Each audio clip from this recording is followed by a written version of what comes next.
What's up, Neicee? What's happening? I love the music. Oh man, I love it. Uh-oh, look, we love it so much it's starting again. See what I told you, Neicee? What I tell you? What did I tell you? Huh? This is how we roll. This is how we roll. I forgot I had it on repeat. If it can happen, it'll happen to CL King. So thank you, Neicee, for being here. I'm going to let you take over from here and just give a kind of an intro about yourself. Tell what you're doing and, treat it like it's your show because it is, sister. All right. Well, first of all, let me say I am very honored for you to allow me on your platform. Yes, impacting life 24/7. Allowing me to come onto your platform to sit with you, to interview you on your new book, which I am so proud of you. You have no idea. So I'm extremely proud of you to, be able to release this new book, Who Ate My Brownie? But a little bit about me. I am an author as well. So I know, what you are going through. The struggle. Yes, the struggle is real. It's real, sister. But, I am a 3-time author as well. Grandmother, wife, mother, just trying to make it, trying to push through life and do what I do. But it ain't about me tonight. So we're not gonna get too deep. We're gonna get into dealing with you and what you got going on. Okay, all right. Okay. So again, I'm extremely proud that Who Ate My Brownie is coming to life, and it will be born on the 19th. On the 19th of November. It will be, we should probably make it an international holiday, sister. Yes, let's do that. All right. So let's go ahead and get into your interview. So I'm sure people are anxious about knowing about Mr. King. Well, let's get into that first. People who do not know who CL King is, why don't you tell them a little bit about you? When you walk into the room, I told my son that one day he's going to walk into the room. He's going to walk into rooms where he's not required to have an introduction. That's when you know you there, sister. You know what I mean? That's when you know right. When you walk in the room and everybody know who you is. But that's right. I ain't in that status yet. I strive to be there but not for personal gain, but because this mission is so important to me. Everything else beside my wife, children, and grandchildren has become secondary. What I do now is I travel this country. I've been traveling the country now since 2008, 2009 officially, with a message about you can make it no matter the adversity. And I created a nonprofit. We've formed a LLC, a CEO of this LLC, and I've got kind of 4 areas that I focus on. Number 1 is the spoken message. I believe that being in the presence of people can inspire them. Now, it's short-lived. I understand being a speaker. I understand it's short-lived. But, man, there's something about when somebody just comes and shakes your crates, man, just rocks your world, that inspires you, that captures the moment in the room. And that's what I've been doing. I remember when I handed out surveys, Neicee, because I wanted to be all, sophisticated and all that, right? I used to hand out surveys to these top-tier educational folks, and they'd come back and they'd say, man, you're awful loud on my surveys. You know what I mean? I got that as a survey. And then one said, oh, there was an error on your PowerPoint. And so it really almost sank me because I took it so hard. Well, there's a couple of things that I do now. I don't do PowerPoints, and I'm still just as loud as ever. You know what I mean? Probably louder. So I'm an impact motivator. That's what they call me, the impact motivator. I'm not a motivational speaker. I believe that when I come into the room, my job and assignment is to make an impact. Secondly, I am a podcast host. I've had you on, and look at you. You're on our platform here at Impact Life 24/7, and we have a show that is carried or downloaded in 47 states, 31 countries, and 30 different platforms, Neicee. Wow, that's amazing. It was not like that when I first started. Samson, my golden retriever, wouldn't even listen to the show. And what I've told you, and I told you this in the pre-show, which the pre-show was so fun, we should have just recorded it. is that I've spent since 2019 promoting everybody else. Right? I have opened up this platform.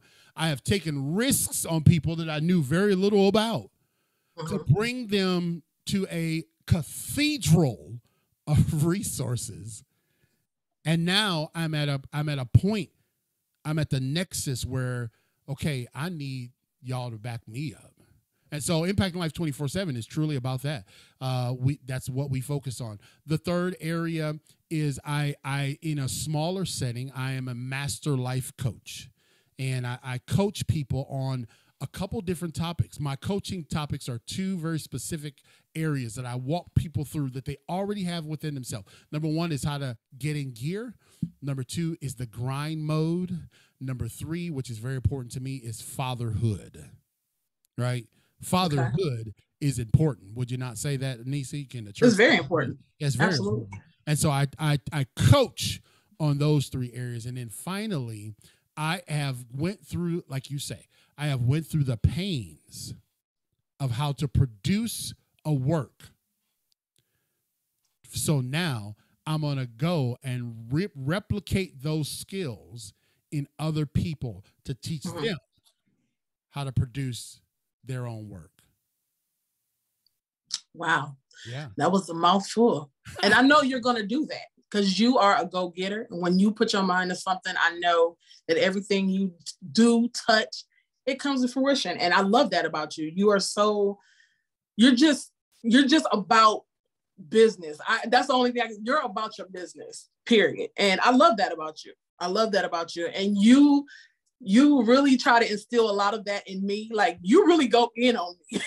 Like, people don't know how hard you go in on me. And I'm the oldest. She is the oldest, and she's definitely the cutest cousin. But what I recognize is this, man. And let me just say this. Let me parenthetically insert this. I told you this in the pre-show, that we in the creative space community, and more specifically in the Black community, right? We have got to go from being consumers to producers. I don't need to be consuming your chitlins. I need to go get me a pig and sell that mug so all y'all can eat chitlins. Right? And I can create generational wealth. Right. So the reason why I push you so hard sometimes, I thought I was kind of gentle, but the reason why I push is because I know that you are a consumer by nature. You're an entrepreneur by nature. You got the bug and you got the skills. So that's why I do that. Well, nothing wrong with it. I ain't mad at you. It's all good. All right. So let's get into this. Who ate my brownie? Let me ask you, what actually prompted you to title that book, Who Ate My Brownie? Man, that's a great question, Neicee. You are such a great interviewer, by the way. The reason I was toying around with, how to overcome adversity, right? That was going to be because everything was centered around the adversity of my childhood, right? So titles like How to Overcome Adversity, or, adversity versus triumph, you know what I mean? Or something like that. And I was actually being interviewed in Sweden. And I said, you know what? What about if the title was The Question That Changed Everything? And the lady was like, what? And her name is Vera. I said, what if it was Who Ate My Brownie? Because that was the question that really set in motion the transformation for my entire life.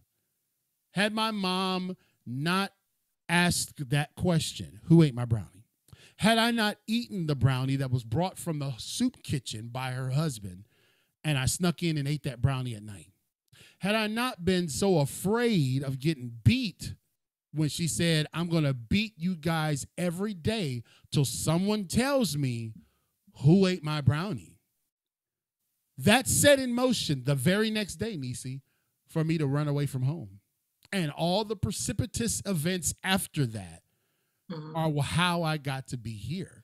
So I said, it makes sense. It was, and look, Neicee, everybody has a brownie in their life. You have one, right? It's called that moment where you say enough is enough. Is enough. Jesus, I feel the Holy Ghost. Yeah. When enough is enough.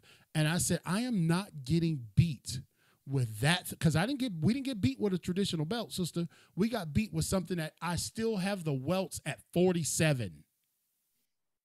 And I said, man, when she said, I'm going to beat y'all every day until you tell me who ate my brownie, my sister didn't eat it. And I punched out. I walked out the front door, left it wide open, and never returned. Wow. That's what prompted it, because I wanted people to feel when we get into the dialogue, you know, because everybody's like, oh, is this like Who Ate My Cheese? You know, it's like a leadership book, Who Ate My Cheese? Uh-huh. I'm like, no, it ain't that. No, it's not that. But it has prompted so many questions. Like, so what is this book about? And right. That is what it is. It's really about the choice that we made to stop being abused. Right. Well, you know, there's a lot of authors out here who are wanting to write their story, but not knowing how to do it or when to do it, out of fear of, you know, being scared. You know, the backlash they may receive. I mean, there's a lot of reasons why people won't do what they should do, you know, tell their story. Right. When did you realize it was time for you to tell your story? Well, you know what happened, Neicee, is that my vice president and very best friend, you know his name? Greg Smith. Greg Smith. I love Greg. Well, man, he is the polar opposite of me, right? Like, he is so chill, so not wanting to be out front, so behind the scenes. Here's this loudmouth, you know what I mean, clown. Right. And he joined with me at a Golden Corral. We kind of basically wrote out our plan on the back of a napkin. Nobody knew us. We didn't have no platform, and we traveled around speaking everywhere. Some years I did 80 events a year while still holding a full-time job, and just travel everywhere. Chicken dinners. I'll speak for a chicken dinner. I'll speak for a leg and a thigh. You know what I mean? I was out there telling my story, but I was telling bits of it. Right? You can't go from cover to cover in a 30 to 40 minute speech. Right. And so it was Greg who said, Chris, you need to write the book. You need to write the book. It is going to be the difference maker in this whole empire that God is helping you build. It's a movement. It is not something that I'm trying to shovel glory on myself, but it truly is a movement. And Greg said, you've got to do it. And so when I started thinking about that and ruminating on it, I said, well, then why write the book? I don't know if that's a question you have, but why write the book is because not just for those that it's going to help, right? But for those that will be born when I'm dead. The greatest way an author can affect those who are yet to be born when they are in the grave is to write a book. That is the truth. It's powerful, isn't it? And that is the truth. I don't know my dad. I don't know my dad's side. There's all these family secrets. There's this mountain of secrecy. And so at least for my kids, they will know, hey man, dad even put us through some hell, but at least we understand what our family lineage went through to get here. And so Greg inspired me, and then I realized it was time, and the moment is now, and that's why we're seizing it. Right. Yeah, you know, sometimes we jump out there and we do things prematurely. Let me just say that. That's right. And sometimes when we do that, well, I'm not going to say sometimes, all the time, when people do that, what they're trying to do fail. Yep. So when God says it's time, yes, that's when it's going to be perfect. Well, nothing is ever perfect, but that's when it's right. That's right. That's when it's going to be right. To everything there is a season, to everything there is a time and a purpose under heaven. So you're right, Neicee. Absolutely. So being a first-time author, what was the toughest part about writing and publishing your own book, Who Ate My Brownie? You made that singular. Why didn't you just say, what is the toughest parts? Did I say part? Oh, no, so, okay. So there's a lot of parts to it. I can just tell you this, that as a speaker, I can go into a room and I can speak for 30 to 45 minutes and people think I'm the greatest since sliced bread, right? Mm-hmm. I don't have to show them my notes. I don't have to give them sources. I don't have to show them that when I go give a speech, I still use paper. And I got probably 1,000 errors on the paper, right? But when I deliver it, it is touching the soul. The total opposite is the case for writing a book, right? Yeah. So the toughest part to me was going from being behind the scenes at Barnes & Noble with a coffee and a latte and my headphones on, listening to the 80s music so I could get in the mood to write. The toughest part was now giving it over to other people. Because then I became vulnerable and I was exposed in multiple ways. I was vulnerable because of my writing skills, my spelling skills, my voicing skills. Mm-hmm. Right? They weren't judging the stories. If I go give a keynote speech about this, they're gonna be like, "That's the best speech I've ever heard."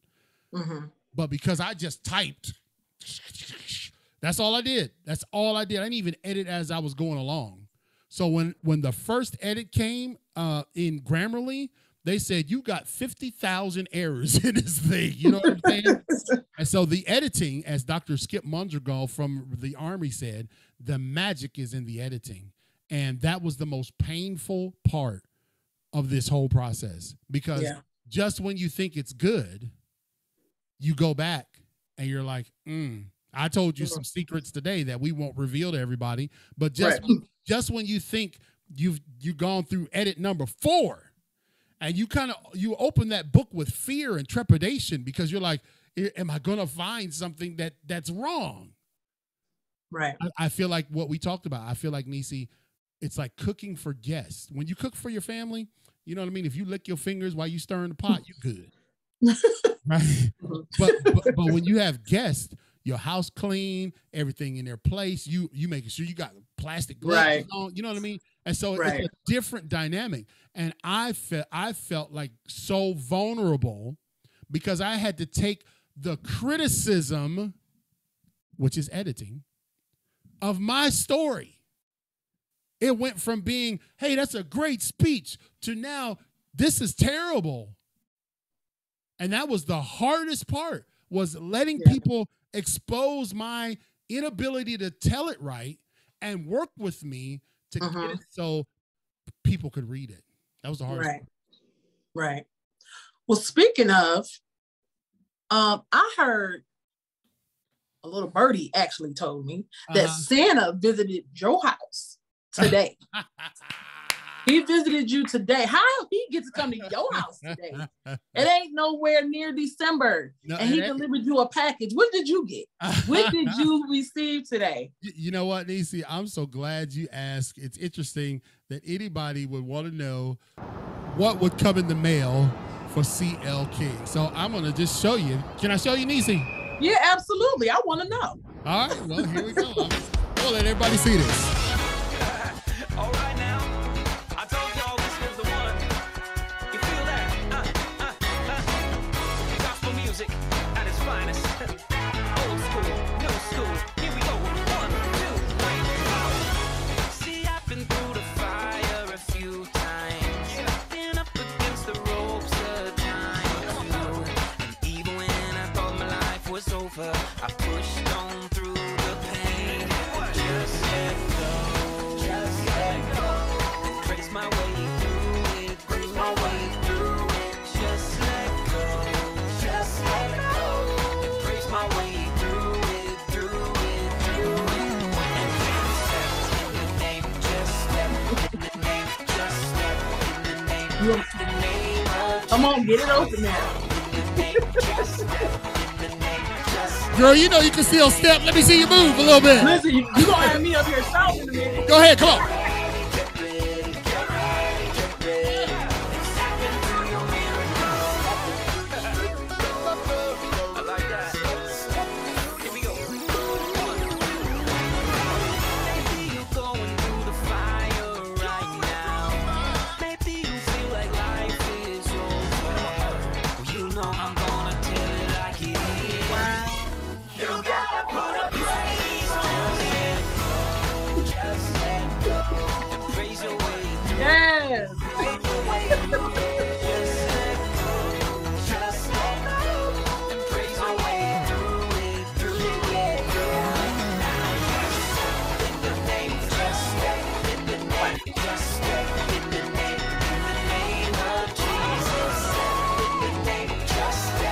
That's what I'm talking about. One, two, three, four. Wow. Step into your miracle. Step into your miracle. That's Brian Popen, ladies and gentlemen. And we use Brian Popen's music by permission. I don't just be like, I don't have the rights to this song. I don't post stuff like that. Brian Popen is an international gospel recording. Woo, Jesus. He's an international gospel recording artist, and we say reach out to him at his Cash App as well as his Venmo. And let me do this real quick, Neicee, because I believe in doing things right. Let me give his Cash App to everybody so that you can go and bless him. And he says that's all we need to do is just give him credit when we play his music. And so how do I get to where I've already paid, people I've already paid, so I can tell you his Cash App?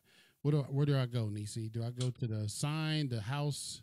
You go to, there see, it I have is. to look at it to There see it is. Okay, I got it. His Cash App is Brian Popen. Okay, so BRYANPOPIN. Or here's how you do it.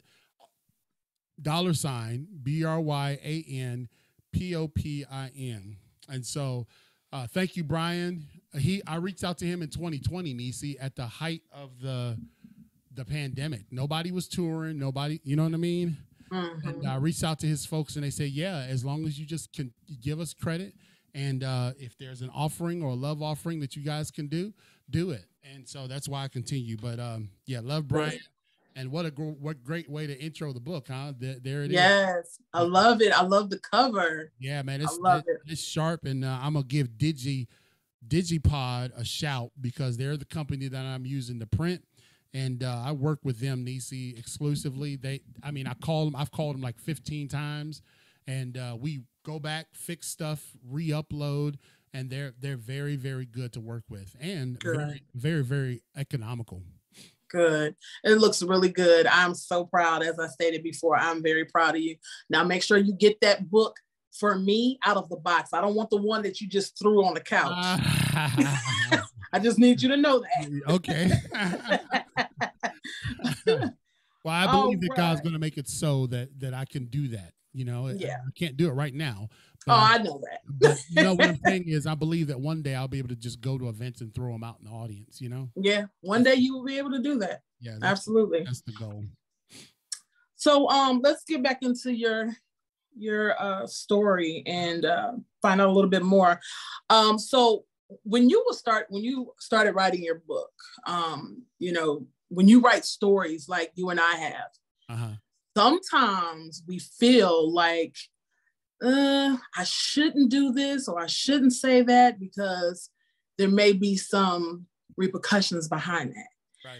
And sometimes that will stop you from wanting to put your story out. Yeah. But did you ever think about any of the backlash that you may receive or repercussions that could come from writing this book? You know, that's a very great question. I think I asked you that question too. When you're talking about a story of, you know, physical abuse and sexual abuse by family members, it is a tough story to tell. Mm-hmm. I'm at the stage where the characters in the book that created the most offense, only one of them is alive. Okay, that's my mother. And in writing this, I had to write it in a way that didn't sound like an angry person, kind of like the way you wrote your book. You know what I mean? The voice of it is just simply telling the story, right? So never was it, even against my dad, even against my grandmother who locked me out in the wintertime garage outside, the detached garage.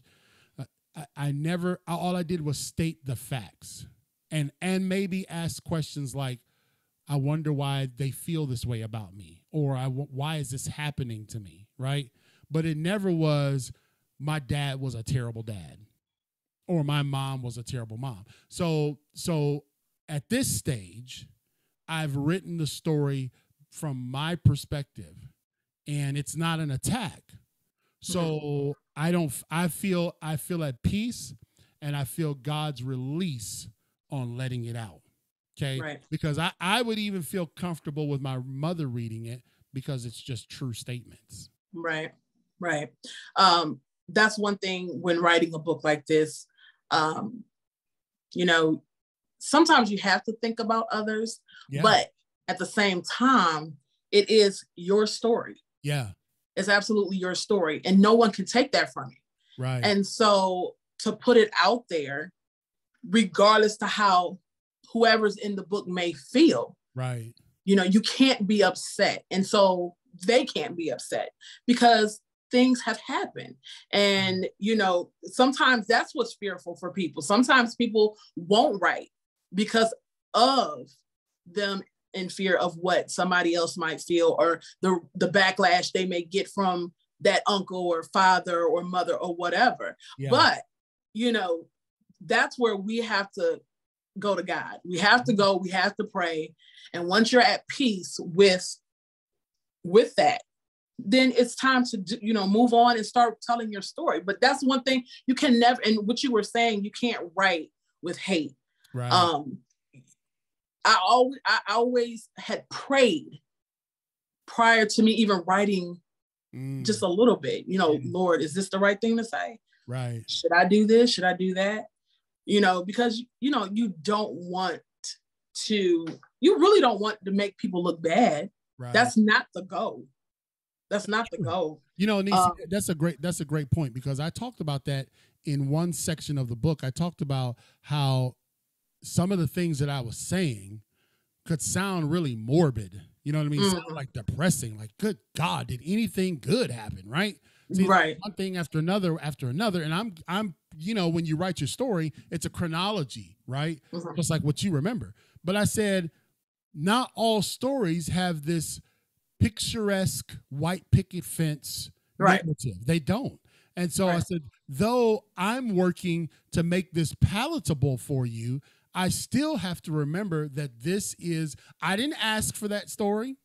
Right. You know what I'm saying? Like, I didn't ask for the living conditions I was in. And so me articulating that is it wasn't my fault.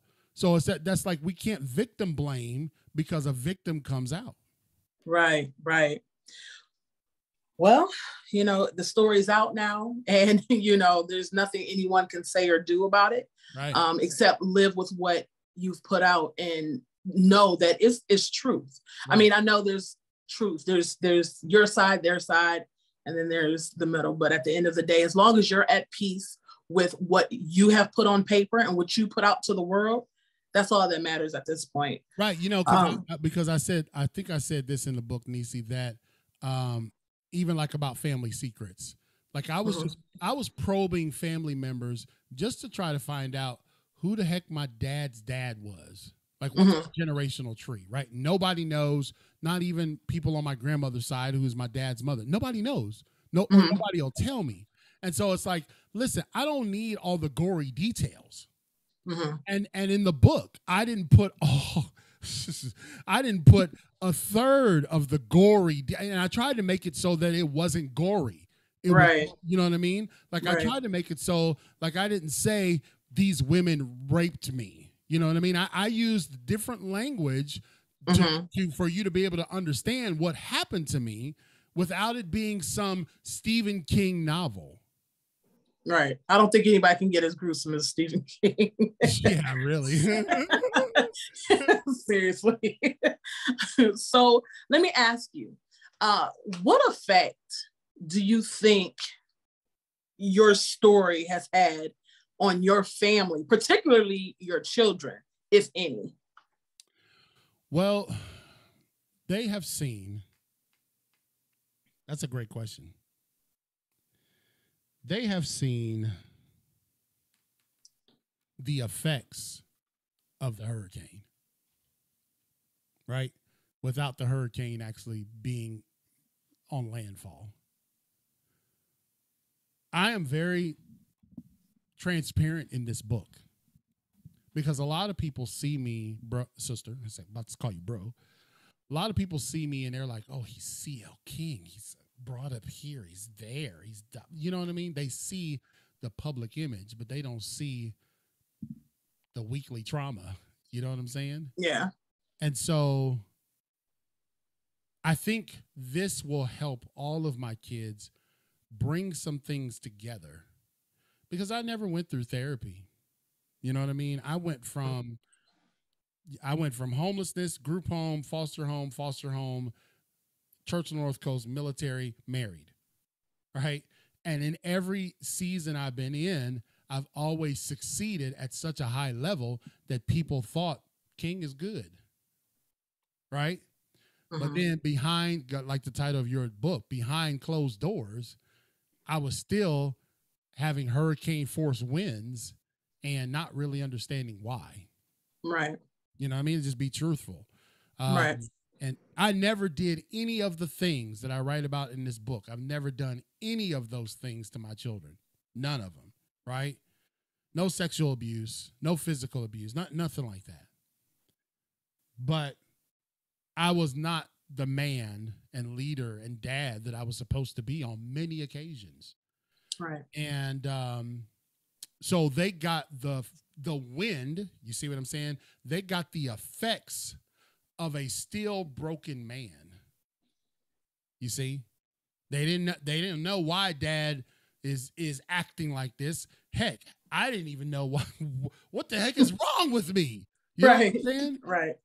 You know, I said, listen, I am fighting so hard to not become the people that I'm writing about. And in some cases, I've totally failed. And this has been a revelation in this book that now my kids will understand. Hey, man, you know, you can go to the Lord can take care of everything, and you can still be depressed. That's true. You can go to church, you can shout your weave out, your bobby pins can pop out of you know what I mean? All that. Take your heels off, and you can still go home and struggle with temptation. Yep. Right? And so everybody is seeing me operating at such a high level that they didn't know that, man, that dude has some hurricanes in him that never got dealt with. Never.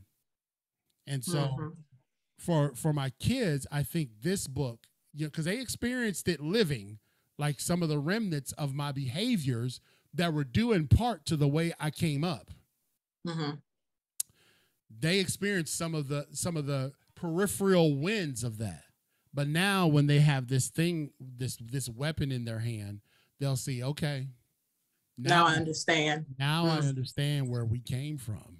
Right. And that is my ultimate goal. Right. Yeah, it's always about protecting our kids. And, you know, sometimes we have to protect our kids from some of the things that we've gone through. And sometimes protecting them means shielding them from it, you know, keeping it from them. Sometimes it means telling them what happened. You know, I mean, sometimes it could hurt in the long run. But the only thing we can do is pray that it helps and teaches them not to be who those people were. Right. You know, it's a tough situation, and nobody really knows how tough it is until they are really in that predicament. No one knows. You talk about it in your book, Neicee, that you had some self-destructive behaviors. Yes. Right? Yes. So did I. Yes. Let me say this better. So do I. Yeah. Right? And you try to figure out why. Right. And it's like, well, you know, when somebody's sexually abused at various ages by people that are in their family, unless you've experienced it, you don't know the triggers and torment and total jacked upness going on in your mind. Right. You don't know if what they did was right. You don't know if you felt right because they were doing it. The whole nine. Right.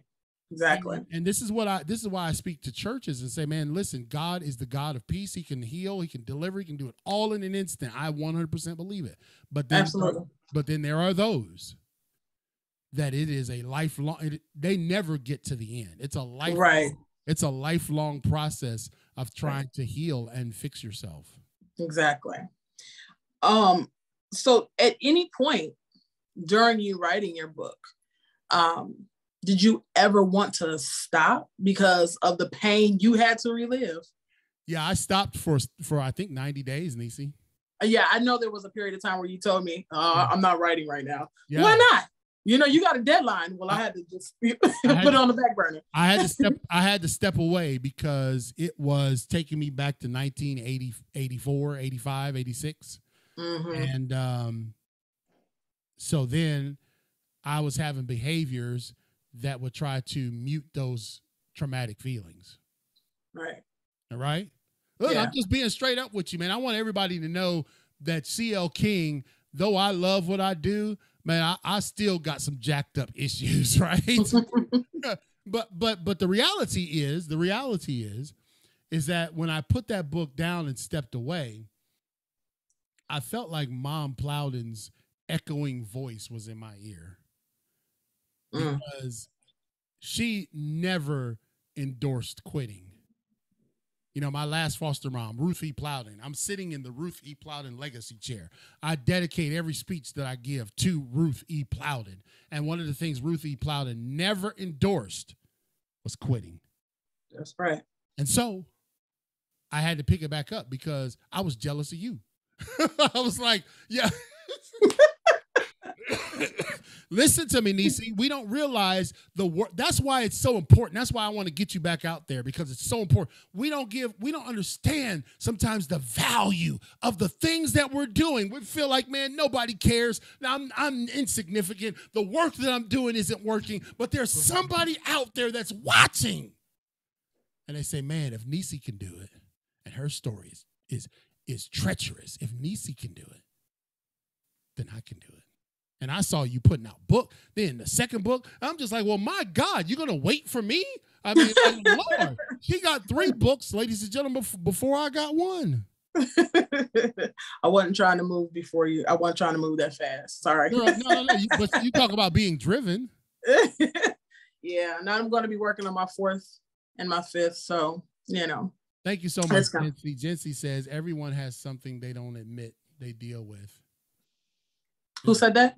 Jency online. She said Texas, everyone has something that they don't admit that they deal with. Yeah. This is the thing, man. You can care. Listen, Neicee, listen to me. I'm talking to you like you're an audience. They say, and I cite this in the book, 2.5 years old, they have tracked people that have the memory back to that age. 2.5 years old. Imagine carrying some sort of childhood trauma from 2.5 to 47. See, so when people be like, oh, well, he's like this because, or she's like this because, or she's flipping out, or that the behavior that they're displaying doesn't even align with the message that they're speaking, right? You like out here trying to help people, but then in reality, you're full of tornadoes yourself. Right. And what I say is that 2.5 years old, a toddler can capture and retain memories of adversity in their life. And then everybody sees them in the cubicles. Everybody sees them at the water cooler. They're making rice and beans like you did today. We expect them to be normal, right? We expect them to be fine. Everything's good. The blood of Jesus, blah, blah, blah, right? And all that's true, but you don't know what people carry. That's right. That's part of the mission of this book, is to let people know, man, you're not alone. You do not have to continue to suffer in silence. Right. You get judged a lot, from people too. They'll see you, and when you react or you have this negative aura about yourself, it's like, oh, you're this, you're that, and da da da. But no one knows your story, and that's the part of the reason of me writing my book, because I didn't want people to go to their grave thinking, oh, she was just such a bad person, and I remember when she did da da da da da da da. Right. No. to anyone that I've ever hurt in my past, in my future. Yeah.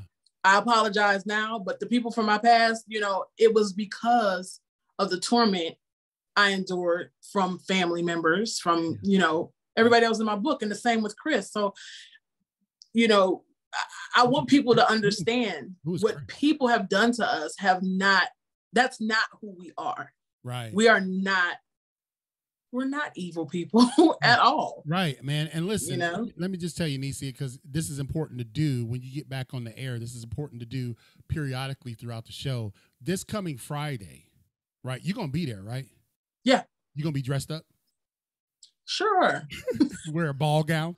This coming Friday, no, not Friday, Saturday. This coming Saturday, November the 19th at 7 p.m., we are having the launch party of this book. I have not given out the website. The website, I showed it to you a little bit ago, didn't I, Neicee? Yeah. How it look? Look good. It looked real good. She ready, ain't she? Yes. She ready. Look, is. She ready to take some orders. she hungry right now. Right. She ready to take some orders. She's like, feed me, oh, feed me on, right? Right? But this Saturday at 7 p.m., we're going live internationally. I'm inviting everybody that's on my friends list. So when you get a message from me, don't be offended, all right? I'm inviting you to our launch party, which will happen this Saturday, November the 19th at 7 p.m. I will have none other in these studios. He'll be live in these studios. Dr. Tabari Wallace, the man who gave me my first speaking job, who I love dearly. So just wanted to put a plug in there for what we got going on. Yes, I would definitely be there. And I encourage everyone to come to this virtual launch party. You know, if you can't make it, you know, if you can't be in his presence, look, come to the launch party virtually. It's going to be awesome. Yeah, I'm not coming in the ball gown. I'm not doing it. And I'm giving books away. And I'm giving other things away that night too. And you know, everybody wants something free. So they always want something free. They'll be there. I'm just here for the free food. Where the chicken with me? I'll bring my rice and beans. How about that? Girl, I'm so hungry. I could eat a gate post.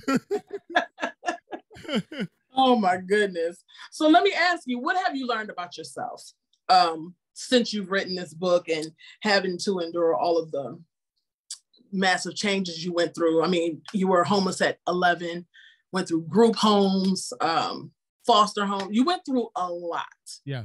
So what have you learned today as a person having to go through all of those changes? Well, that I am still a work in progress. Okay. I've come a mighty long way.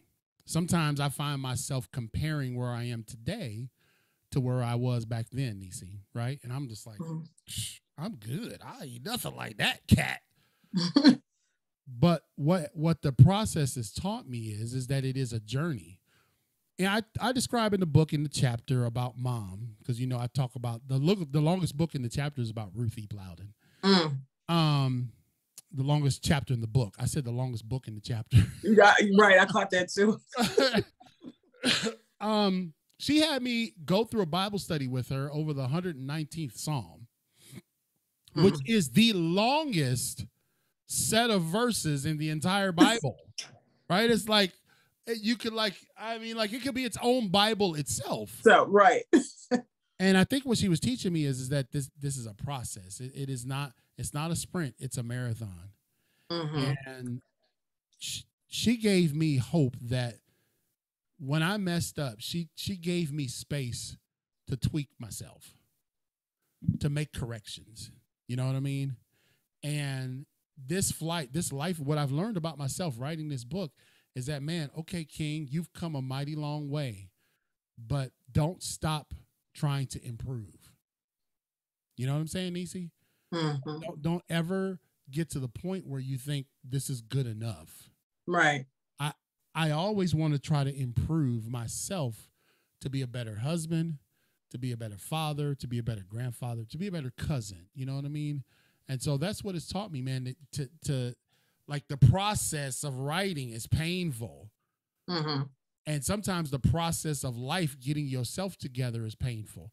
But just don't quit, because no matter the adversity, you still can make it, honey. Yep. You can still make it, girl. Huh? That's right. I never thought Right. I'd be fair to myself with something in literature that I put out, yo. I look at this mug and I see the copyright Christopher L. King. I mean, Right. I published this, yo. Right. With the grace and help. It feels good. It feels good. It feels Just like to see your name on something so big. Instead of a police warrant.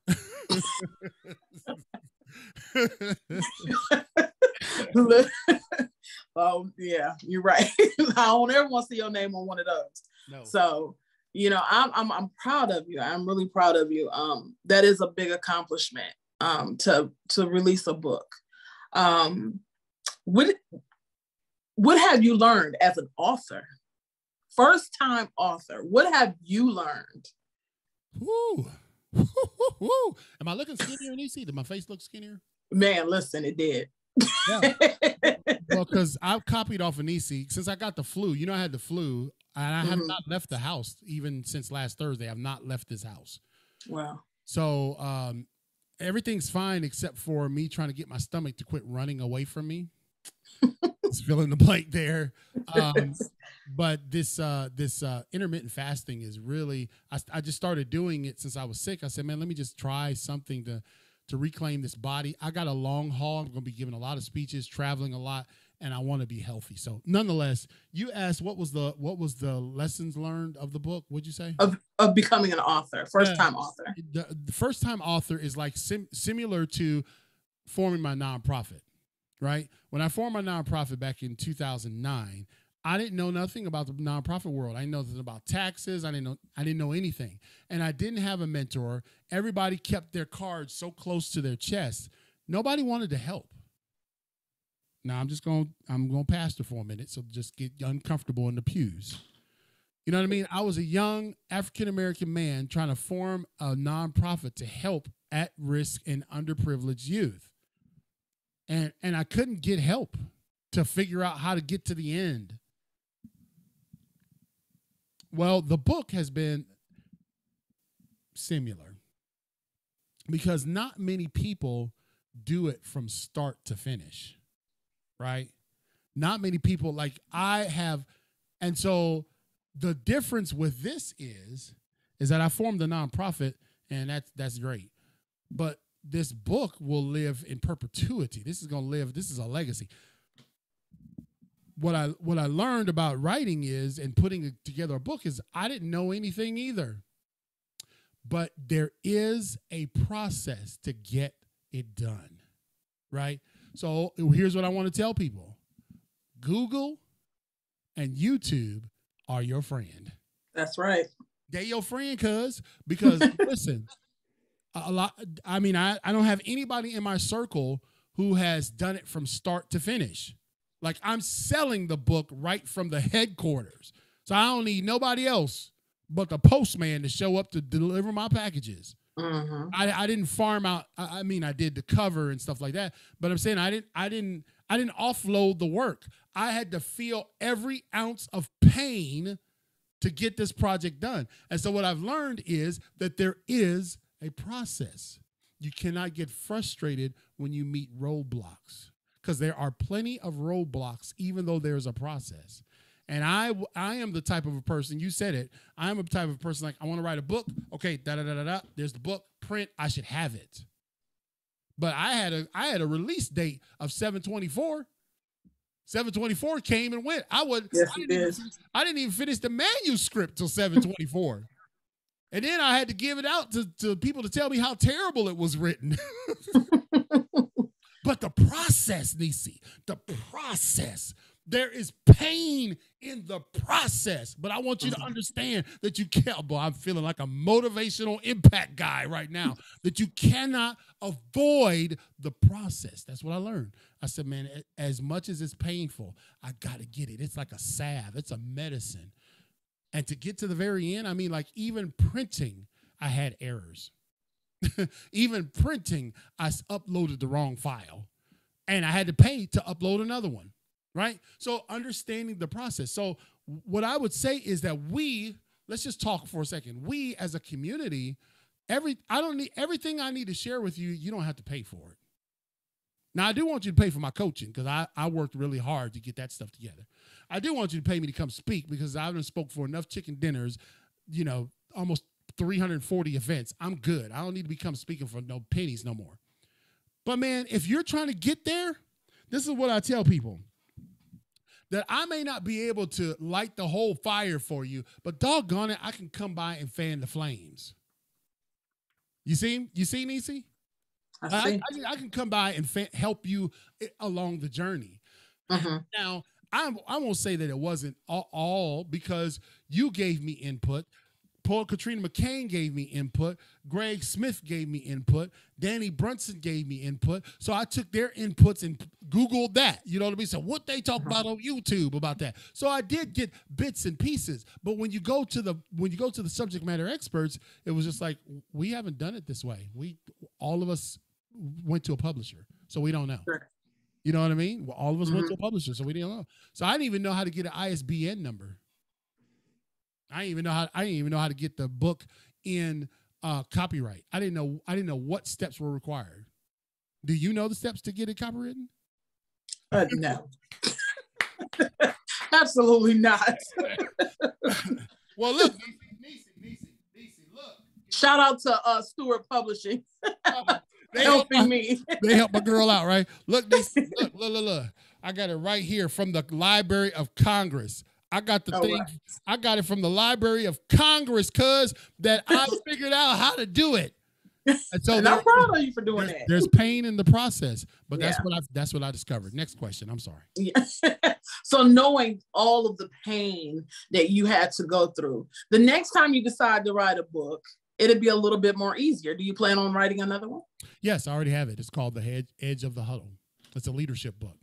But I think because I'm going to be so busy with engagements and speaking around the world, obviously I'm going to have you travel with me some on tour.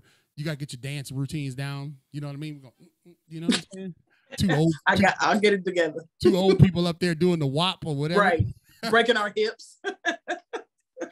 But I feel like it's going to be so in demand that Danny and I are writing this book collaboratively, and then we're going to let it be we're going to let it be published by a publisher. Oh. Okay. Yeah. But my ultimate goal is to help people, right? To help people who are in the self-publishing space. And I want to help them in kind. I don't want to be charged for every little nickel and dime thing, because that's the way I kind of felt like this process was. And so I want to help people, give them some interior knowledge. I've become a subject matter expert on this, and say, hey man, you don't need to go that route. Here's where you need to go. Here's the website. It don't cost you nothing. Just go do it. And yeah, I wish people would be more like that in these processes. Yeah. I wish I would have taken the time when I wrote my book to do what you did, study a little bit more to understand how to do, how to put a book together. Yeah. I took the easy way out, contacted Stewart Publishing in Amherst, Ohio, and said, hey, how do you do this? She said, oh, don't worry about it. We got you. Now, don't get me wrong. They were excellent, but for me, it was scary. You know what I mean? It was scary to put a book together on my own, and I wanted to be right. Yeah. So what way to do it? By, just go to someone who's professional at it and let them handle it. But I'm glad that you were able to do it and conquer what you set out to do. And look, right behind you, you got books that you put together. Yeah. And you know what, Neicee, one of the things that I'll just say very quickly, because I know I'm long-winded, is that I did want to feel that pain, because when I go speak now, I'll be speaking as the ultimate authority. Right. Like from cradle to grave. When you hear this story, you know that I experienced every ounce of failure, setback, money lost, the whole nine. Yes. And yes. That's kind of like what is going to inspire me when I go out here and travel on this book tour, is that, man, I am emboldened that we said, no matter the adversity, you still can make it. Next question. All right. You ready for that next question, huh? So what would you say to someone who's actually scared to write a story such as ours. Again, as we said earlier, there's people who are fearful, but what would you say to someone who wants to do it, but kind of wishy-washy about it? Well, that's a great question, Neicee. Your story deserves to be heard. Your story deserves to be told. Your story deserves to be manifested. And you matter. For the people that violated you, Neicee, and the people that violated me, we didn't matter. Our feelings didn't matter. Our borders didn't matter. And so what I would tell someone who is afraid, I'm answering your question directly for a change. What I would tell someone who is afraid to get out there and write their book is there is a level of fear associated with it. There will be rejections from those that may be perpetrators that you're writing about that are still alive. There will be people that rise up and they want to disfellowship you because you're airing the family laundry. But at the end of the day, it is your story. It's your story. It's not his story. It's your story. And what people would like for it to become is his story. But you have got to make it your story. And you have to have courage. You have to be courageous. You have to be focused. You know what I mean? You have to know when to put it down and pick it back up. You have to realize that there's going to be ebbs and flows in the process. You wrote your book over many years, right, Neicee? You're right. I have. Yeah. About 4 years. 4 years. So she wrote her book over a series of years. I wrote my book over 12 months. But even in the midst of 12 months, I had all of these ebbs and flows. And as long as you're understanding what your purpose is, right? If you have ill intent, exactly. You know what I mean? I don't know how God's going to feel about that. That's right. You know what I mean? That's right. Neicee and I both, you'll read our books and you'll see that there's no javelins being thrown, even though they warrant it, right? Even though you would be justified in doing so. But write it so that you can unfurl the parchment that is in your heart that can now be encased in a legacy that will last forever. Yes, I agree. Totally agree. Chris, he said it right. If you want to pick up a pen and paper and you want to start telling that story about whatever hurt you may have endured, like he said, don't do it with ill intent. Your heart needs to be softened. Yeah. Don't do it with a hardened heart. Because then wait until your heart is soft. That is correct. Yeah. Yes. I've told people before, pray about it. That's the first thing you need to do before you begin to write something pertaining to something like we wrote. Yeah. You need to pray about it first. Don't just start writing because you're angry and you're like, oh, I want to make sure that everybody knows this person's like this. No, that is not the purpose of writing a book. No, that's a magazine. That's a text message. Exactly. Yep. That's a text message. What's it called? 5-star or whatever that is. That's what that is. Star. That's a world star. World star. Yeah. World star. Yeah. No, that's not what this is about. No. If you really truly want to help someone, do it with a pure heart. Yeah. Please don't do it out of anger. That's why it took me as long as it did to write. Because there was times where I'm like, oh, I'm angry and I'm reliving, what I went through, and it was like, nah, let me put this down because this is not what I want to do. This is not what I'm trying to display. That's good. I'm not trying to display that. So yes, please pray on it before you do it. But let's go ahead and start to wrap this up. Besides releasing and promoting your book, what else do you plan on doing? Well, I plan on going to, I don't know how I'm gonna pull it off, but I'm planning on going to multiple cities and multiple states, make multiple appearances and push the message because, the message is, hey, listen, no matter the adversity, you still can make it. But the sub message below that nobody sees in the book is there have been many millions of adults carrying around childhood hurts. There's three different types of categories of childhood hurts, and some of them are like super extreme, and some of them are like verbal. Okay, I got it in my head now. There's verbal, there's physical, and then there's sexual abuse or adverse experiences. And there are some kids who've experienced all three, right? I say this in the book often, that they're at the water coolers and the cubicles and at the copier machine, and they're dealing with inner torment, and they're expected to walk around like everything's cool. What I'm going to challenge people to do is, man, if you're a minister of music, if you're a pastor, if you're a leader, whatever the case may be, there's no shame in saying, man, I have this inner issue that's tormenting me and I need to get help. There's no difference in that and then you saying my arm is broke, I need to go get a cast. We're okay with somebody going to get a cast. We don't judge them. But when they need counseling and they need psychiatric help, then we're saying, oh, well, they must not be qualified to minister. They must not be qualified to do this or that and the other. And the reality is that they're carrying for years childhood offenses.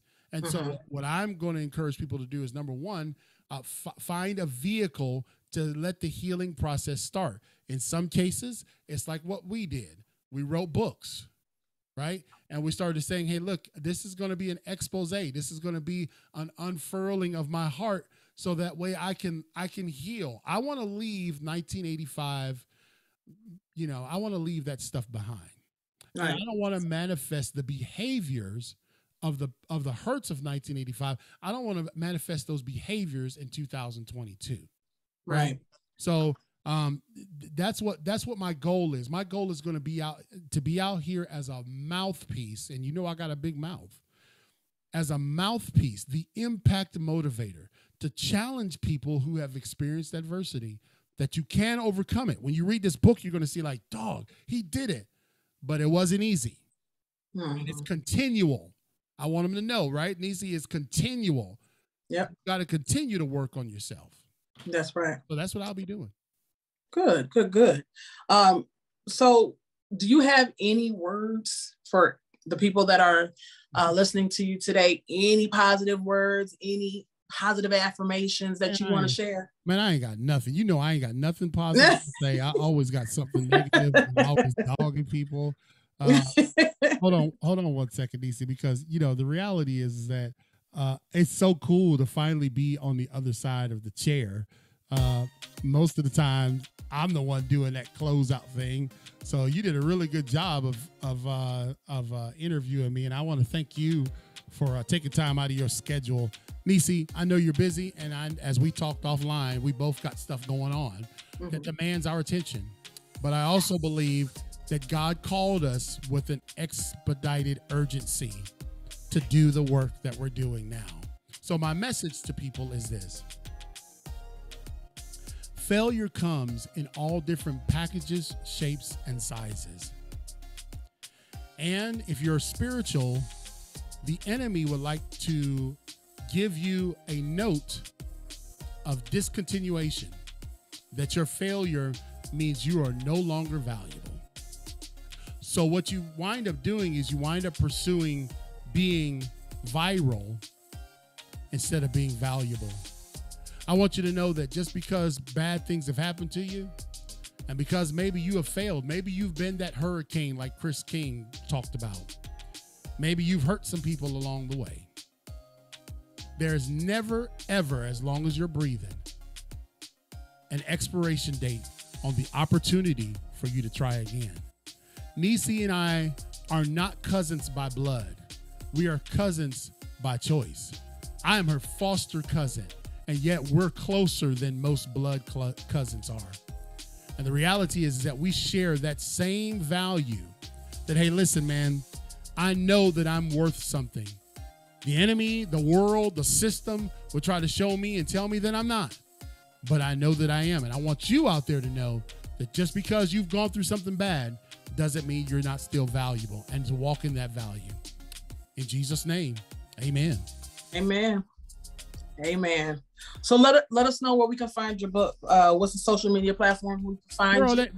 We want to stalk you. They can go to clkingspeaker.com or they can just look up CL King on Facebook. But they ain't gonna get the website for the book until Saturday, cuz. That's fine. But that's right. We need you. They gotta wait. They gotta wait till Saturday or come to the launch party. I know. Look, you want to know how to get to the launch party? Man, all you gotta do is go to. I don't know where to go. I'll leave it in the show chat. Okay.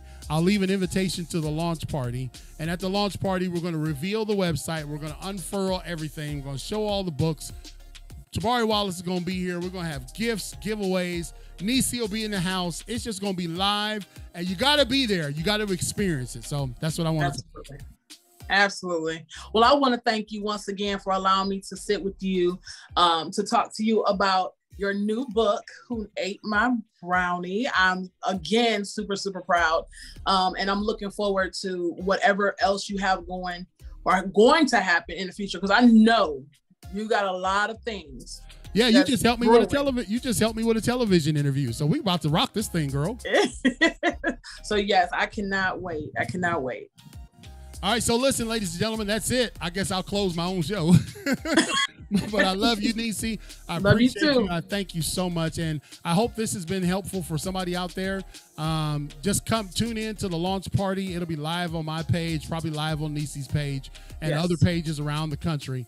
We're just going to share this story about no matter the adversity. What's the rest, Neicee? You can still make it. You still can make it. That's right. And however you say it, you're gonna make it. We gonna make it, girl. Gonna make it. All right, man. I love you. Love everybody. Have a great night. Take care.